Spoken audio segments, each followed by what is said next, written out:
नमस्कार। आज के सिक्सप्लेनर में हम एक ऐसी कहानी में गोता लगाने वाले हैं जिसने न सिर्फ एक इंडस्ट्री को बल्कि पूरे देश की दिशा ही बदल दी। हम बात कर रहे हैं एक ऐसे डिजिटल एम्पायर की जिसने मॉडर्न इंडिया को हमेशा के लिए ट्रांसफॉर्म कर दिया।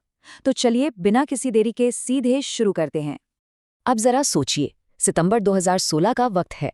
रिलायंस का मुंबई वाला वो मशहूर बोर्डरूम, देश के सबसे बड़े कॉर्पोरेट दिग्गज बैठे हैं और कमरे में एकदम सन्नाटा है। तभी मुकेश अंबानी खड़े होते हैं और कुछ ऐसा कहते हैं जिससे सबके होश उड़ जाते हैं। हम 6 महीने तक पूरे देश को फ्री में डेटा देंगे, कॉल फ्री, एसएमएस फ्री, लोगों को बस एक सिम लेनी होगी। सच कहूं तो ये कोई आम अनाउंसमेंट नहीं थी, ये तो एक ऐसा भूचाल था जिसने उस कमरे की दीवारों को हिलाकर रख दिया। पार्ट 1, 50,000 करोड़ गैम्बल, यानी 50,000 करोड़ का दाव और वो हाई स्टेक्स बोर्डरूम डिसीजन। अब देखिए, उस कमरे में डरना बिल्कुल लाजमी था।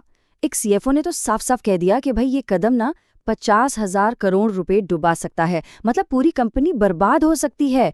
लेकिन इस पूरे खौफ और घबराहट के बीच मुकेश अंबानी बस मुस्कुरा रहे थे।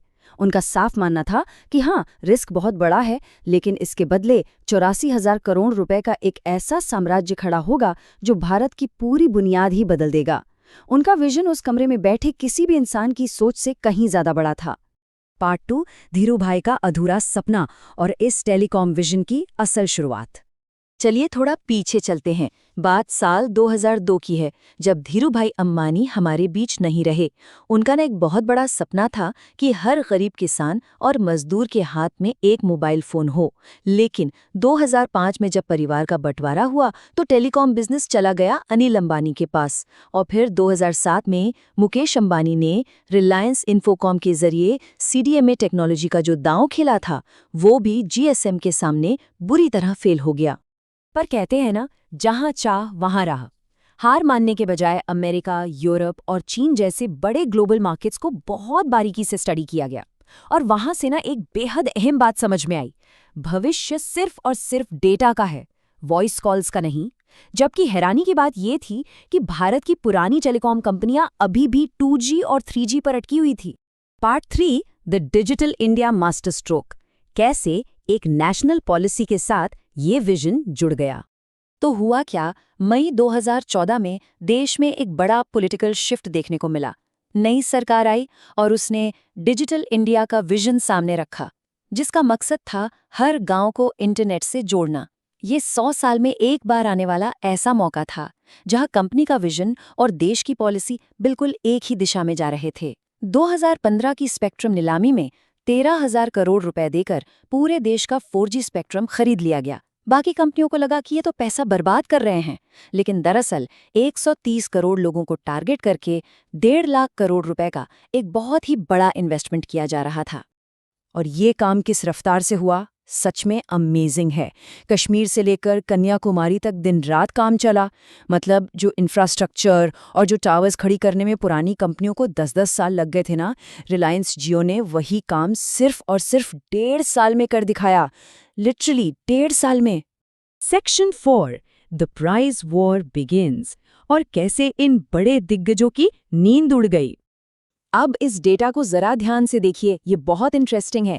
5 सितंबर 2016 को जब ये फ्री ऑफर पब्लिक किया गया तो एयरटेल और वोडाफोन जैसी कंपनियों के ऑफिस में सच में पसीने छूट गए थे। जियो के आने से पहले 1 GB डेटा करीब 250 रुपए का आता था, जो सीधा गिरकर 10 रुपए पर आ गया। और वॉइस कॉल्स जो पहले चार्ज की जाती थीं, वो एकदम फ्री हो गईं। ये इतना ब्रूटल कॉन्ट्रास्ट था कि बाकी कंपनियों को भी घबराकर अपने रेट्स धड़ाम से गिराने पड़े। इस मूव ने पूरे देश में एक आग सी लगा दी। रिक्शा वाले, टीचर, डॉक्टर, हर कोई वो सिम लेने के लिए दुकानों के बाहर लंबी लाइनों में खड़ा था। नतीजा ये हुआ कि सिर्फ 6 महीने के अंदर 10 करोड़, जी हाँ 100 मिलियन यूजर्स का आंकड़ा पार हो गया। ये हिस्ट्री की सबसे तेज ग्रोथ थी। और इस अकेले कदम ने हमें डेटा के लिए तरसने वाली पॉपुलेशन से दुनिया का सबसे बड़ा डेटा कंज्यूमर बना दिया। इस चार्ट को देखिए, आज एक एवरेज इंडियन हर महीने 11 GB डेटा इस्तेमाल करता है, जो अमेरिका के 8 GB प्रति महीने के आंकड़े से भी कहीं ज्यादा है। क्या बात है। सेक्शन 5, क्राइसिस और जियो की जीत, यानी इतने विरोध के बावजूद कैसे सरवाइव किया। अब देखिए, इतनी तेजी से बढ़ने की एक बहुत भारी कीमत चुकानी पड़ रही थी। हर दिन लगभग 500 करोड़ रुपए बर्न हो रहे थे। नेटवर्क इतना जैम हो गया था कि सोशल मीडिया पर जियो डाउन ट्रेंड कर रहा था। ऊपर से वोडाफोन आइडिया ने मिलकर ट्राई में कंप्लेंट कर दी।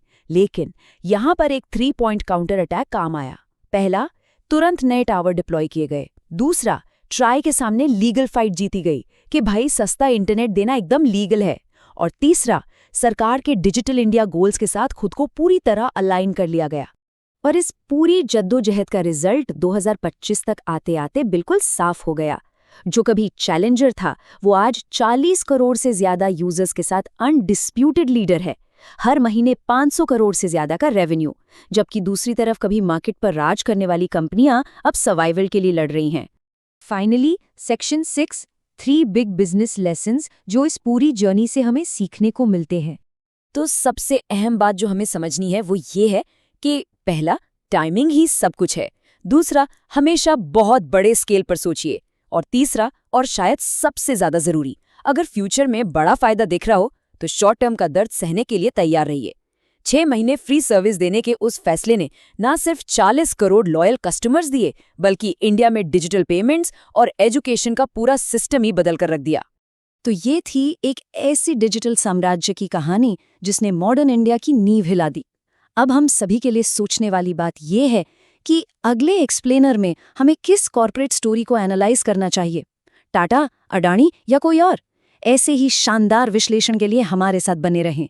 मिलते हैं अगले एक्सप्लेनर में।